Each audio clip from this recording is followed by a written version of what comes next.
morning. I'm going to show you how I do a commission.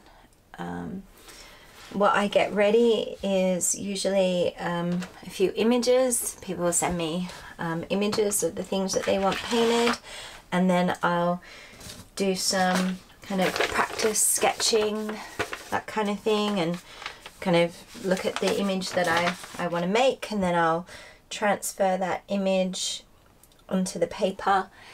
When it's a painting that's just come from my head, I don't sketch.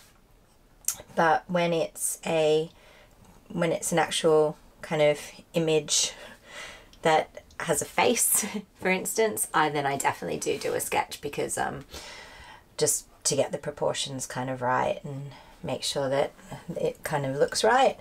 So this is my fourth sketch of this painting, and then when I'm happy with that, I get a new color palette. Usually if you see me painting, you know that I don't clean my palette very often, so I get a nice clean palette, and then it just like a mixing tray, which is just comes free with your apples or your pears. And I get all my colors out, have a look at the kind of color palette that I want to start with for the watercolor. In this case, Bob has asked, well, the images that he shared with me weren't very vibrant, so I'm going to look at quite a muted color palette of browns and darker colors, and see how that goes. I'll do a first wash, and then I'll let that dry. And I don't speed the drying process when it's a commission piece, because it does actually affect the color quality.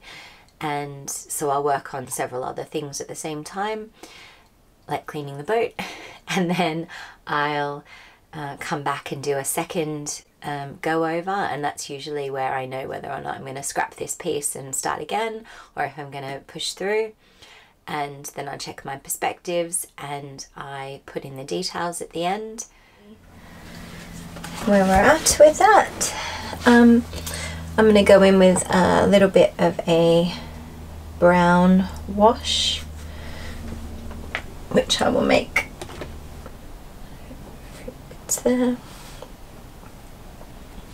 definitely some there,